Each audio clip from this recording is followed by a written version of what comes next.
PFI पर ताबड़तोड़ action से जुड़ी हुई इस वक्त की बड़ी खबर। टेरर फंडिंग मामले में पॉपुलर फ्रंट ऑफ इंडिया के खिलाफ देश भर में कार्रवाई जारी है। देश के 8 राज्यों में पीएफआई के अलग अलग ठिकानों पर यह कार्रवाई की जा रही है। छापेमारी की यह कार्रवाई दिल्ली, यूपी, कर्नाटक समेत 8 राज्यों में जारी है और अब तक 170 पीएफआई से जुड़े सदस्य हिरासत में लिए जा चुके हैं। उत्तर प्रदेश, मध्य प्रदेश, असम, गुजरात में ये छापेमारी जारी है, जिनमें कर्नाटक, देश की राजधानी दिल्ली और महाराष्ट्र भी शामिल है। तेलंगाना में भी पुलिस की ये छापेमारी सामने आ रही है। जानकारी आप तक पहुंचा दे कि जिस तरह से पीएफआई से जुड़े संदिग्धों पर, उनके सदस्यों पर यह छापेमारी जारी है। अब तक इस कार्रवाई के तहत 170 सदस्य हिरासत में लिए जा चुके हैं। तो 8 राज्यों में यह छापेमारी जारी है, जानकारी आप तक पहुंचा रहे हैं। दरअसल देखिए, जिस तरह से देश का माहौल वक्त वक्त पर बिगड़ता रहा है और उसके पीछे जब भी जांच या तफ्तीश की गई है तो कई ऐसे मामले अब तक आ चुके हैं जिनकी फहरिस्त भी लंबी होती जा रही है, जिनमें पीएफआई कनेक्शन साफ साफ दिखाई दिया है। सबूत के तौर पर यह भी सामने आया है, जिसके बाद देखिए यह बड़ा एक्शन लिया गया है। दिल्ली, तेलंगाना में छापेमारी जारी है। जिन 8 राज्यों का हम जिक्र कर रहे हैं और उनमें महाराष्ट्र, उत्तर प्रदेश और मध्य प्रदेश भी शामिल है। और इस पूरी खबर पर ज्यादा जानकारी के लिए हमारे 3 सहयोगी हमारे साथ मौजूद हैं। अमित पांडे हमारे साथ मौजूद हैं, जावेद मंसूरी भी हमारे साथ मौजूद है, साथ ही अमित सिंह भी हमारे साथ मौजूद है। सबसे पहले अमित पांडे, आपकी तरफ रुख करेंगे। क्या कुछ देश की राजधानी से इस वक्त की बड़ी खबर, बड़ी तस्वीर निकलकर सामने आ रही है? देखिए, बड़ी तस्वीर यही है कि 30 से 40 जगह पर दिल्ली में छापेमारी चल रही है और करीब 30 से 40 लोगों को भी हिरासत में लिया गया है। दिल्ली वही जगह थी जब एनआईए, ईडी की सबसे बड़ी छापेमारी चली थी सबीना, तब आपको याद होगा यहां से दिल्ली का पीएफआई का राष्ट्रीय कार्यालय था, यहां से परवेज नाम के शख्स को गिरफ्तार किया गया था। उसके साथ साथ कुछ और लोग गिरफ्तार किए गए थे। अब उसके बाद अन्य जगहों पर दिल्ली में छापेमारी चल रही है, लोगों को हिरासत में लिया गया। इसी तरीके से अगर हम पूरे देश की बात करें तो 170 लोगों को हिरासत में लिया गया है। अगर उस दिन की बात करें, एनआईए की सबसे बड़ी कार्रवाई थी, ईडी की सबसे बड़ी कार्रवाई थी, तो आज प्रदेश पुलिस की अलग अलग मामले में, अलग अलग प्रदेश पुलिस की इस मामले में सबसे बड़ी ये कार्रवाई है और 170 से ज्यादा लोगों को हिरासत में लिया गया है। अब जो लोग गिरफ्तार हुए थे पहले, आज जिन लोगों को हिरासत में लिया गया है, उन दोनों को आमने सामने बैठाकर पूछताछ की जाएगी। कुल मिलाकर बेहद विस्तृत तरीके से, चाहे केंद्रीय एजेंसियां हो या फिर प्रदेश की एजेंसियां हो, वो कड़ियां जोड़ने में लगी हुई हैं।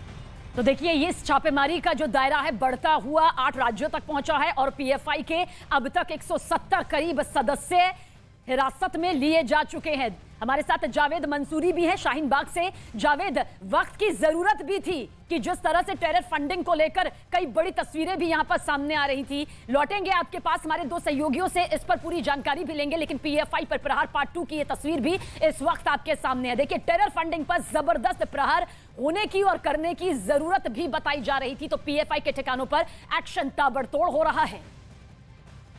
और ये 3 तस्वीरें इस वक्त आपके सामने, जिन 8 राज्यों का हम जिक्र कर रहे हैं, देखिए उनसे जुड़ी ये तस्वीरें सामने हैं। बेंगलुरु में भी छापेमार कार्रवाई यहां पर सामने आई है। किस तरह से सदस्य यहां पर गिरफ्तार किया गया है, पीएफआई संचालक, समर्थक जो है वो गिरफ्तार यहां पर किया गया है। कई कार्यकर्ता है, कई संदिग्ध हैं, कई इससे जुड़े हुए वो सदस्य हैं जिन्हें हिरासत में लेकर अब पूछताछ यहां पर की जा रही है।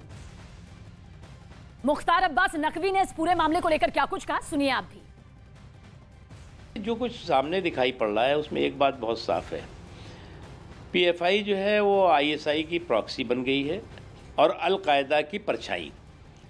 और आज की तारीख में जिस तरह से मुल्क में बिखराव, टकराव पैदा करने, उन्माद पैदा करने, देश के सौहार्द को तोड़ने के षड्यंत्र और साजिशों में उससे जुड़े हुए लोगों का हाथ दिखाई पड़ रहा है, ना वो मुल्क के हित में है, ना तो मज़हब के हित में है और ना मानवता के हित में है। ये लोग जो है वो मुल्क, मजहब और मानवता के दुश्मन हैं। और शाहीन बाग से हमारे सहयोगी जावेद मंसूरी भी हमारे साथ मौजूद है। जावेद, आपकी तरफ रुख करेंगे। दिल्ली में जिस तरह से ताबड़तोड़ ये छापेमारी चल रही है, इसका दायरा और कितना ज्यादा बढ़ता हुआ नजर आ रहा है? क्या कुछ अपडेट आपके पास इन तस्वीरों के साथ जो हम आपके पीछे इस वक्त देख भी पा रहे हैं? जावेद,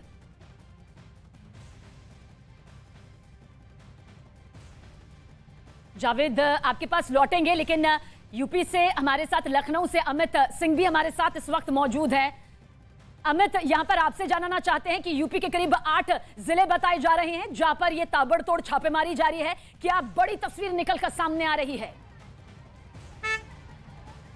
जी हाँ, बिल्कुल। यूपी एसटीएफ और यूपी एटीएस दोनों जॉइंट ऑपरेशन पीएफआई के खिलाफ बीती रात चलाई हैं और इस मामले में कई लोगों को हिरासत में लिया गया, दर्जनों को हिरासत में लिया गया है। ये कहना गलत नहीं होगा, वो भी खासतौर से वेस्टर्न यूपी से। तो लगातार ये ऑपरेशन अभी भी जारी है। हिरासत में लिए गए लोगों से लगातार पूछताछ जारी है। जहाँ भी यूपी एसटीएफ और यूपी एटीएस ने छापेमारी की है, वहाँ पर वो लोकल पुलिस को लेकर साथ में वो छापेमारी कर रही है ताकि लॉ एंड ऑर्डर सिचुएशन खराब ना हो। अगर हम बात करें तो बुलंदशहर में छापेमारी चल रही है, गाजियाबाद में छापेमारी हुई है, सीतापुर से भी हिरासत में लिए गए। बुलंदशहर से एक सूत्र बताते हैं कि 1 दर्जन के आसपास पीएफआई सदस्यों को लिया गया है। वहाँ पर जो आरोपी बताए जा रहे हैं पीएफआई सदस्य, उन्हें हिरासत में लिया गया। फिलहाल लगातार उनसे पूछताछ हो रही है और ये ऑपरेशन बीते दिनों हमने देखा था जब उत्तर प्रदेश में हुआ था, तब उस दौरान एनआईए की ये रेड थी जिसको असिस्ट कर रही थी यूपी एटीएस। लेकिन इस बार का जो बीती रात रेड किए गए हैं उसमें यूपी एटीएस और यूपी एसटीएफ ने जॉइंट ऑपरेशन चलाया है और जाहिर तौर पे जब एनआईए की रेड के बाद इस इन्वेस्टिगेशन को और तेज लाया गया कि जो जिन लोगों को पहले हिरासत में लिया गया था, जिस तरीके से हमने देखा था बनारस में, तो लखनऊ में अमित, लौटेंगे आपके पास। पीएफआई पर प्रहार से जुड़ी इस वक्त की बड़ी खबर दर्शकों तक पहुंचा दे। यूपी के 8 जिलों में एनआईए, एटीएस और एसटीएफ की ये जॉइंट छापेमारी चल रही है। जॉइंट ऑपरेशन को अंजाम देते हुए छापेमारी की ये बड़ी तस्वीर भी सामने आ रही है, जिसके बारे में जानकारी मेरे सहयोगी अमित सिंह इस वक्त दे भी रहे थे। और गाजियाबाद के कलचीना गांव में भी आज सुबह से ही एटीएस की टीम छापेमारी कर रही है। गाजियाबाद में एटीएस की छापेमारी के दौरान 5 लोग हिरासत में लिए गए हैं। छापेमारी की ये कार्रवाई लखनऊ, पश्चिम यूपी और पूर्वांचल में भी चल रही है। मेरठ, बुलंदशहर और सीतापुर से भी कई पीएफआई से जुड़े संदिग्ध पकड़े गए हैं जिन्हें हिरासत में लिया गया है। जांच का दायरा बढ़ गया है, तफ्तीश और ज्यादा गहराई से बढ़ती जा रही है।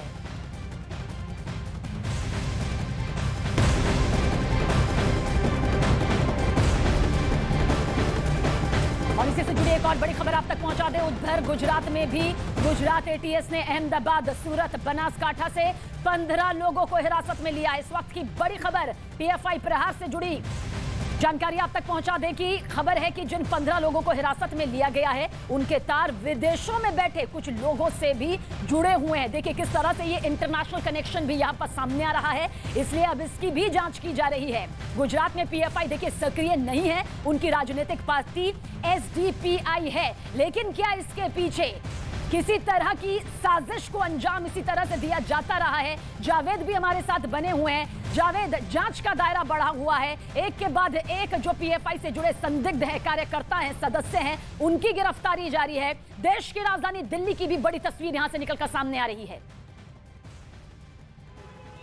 देखिए, बहुत बड़ा क्रैकडाउन जो है वो पीएफआई के खिलाफ हुआ है। आधी रात को दिल्ली में कई जगहों पर छापेमारी हुई है और बताया जा रहा है कि 30 जो सदस्य हैं उनको हिरासत में लिया गया है। इस वक्त हमारी मौजूदगी साउथ ईस्ट जिले के शाहीन बाग थाने में है और यहाँ पर भी हलचल देखी जा रही है। यहाँ पर पुलिस बल, अतिरिक्त पुलिस बल और अर्धसैनिक बल यहाँ पर नजर आ रहा है। और मैं आपको देखिए तस्वीर दिखाना चाहूँगा जो रात भर यहाँ रेड हुई है, उसके अलावा जो पुलिस की गाड़ियाँ हैं आपको शाहीन बाग थाने के बाहर आपको नजर आएंगी। देखिए, मैं आपको बताऊं कि मल्टीपल लोकेशंस पर ये छापेमारी हुई है, जिसमें रोहिणी जिला है, साउथ ईस्ट है, नॉर्थ ईस्ट है। 30 पीएफआई के सदस्यों को बताया जा रहा है हिरासत में लिया गया। देखिए, ये इंपॉर्टेंट इसलिए है क्योंकि 22 तारीख को भी यहीं पर शाहीन बाग में जो पीएफआई का मुख्यालय है, वहां से जो स्टेट प्रेसिडेंट हैं परवेज अहमद को भी गिरफ्तार किया गया था और ये आशंका एजेंसीज की तरफ से जताई जा रही थी। तीनों के पास और पूरी जानकारी दर्शकों तक सटीक जानकारी के साथ, तस्वीर के साथ पहुंचाएंगे।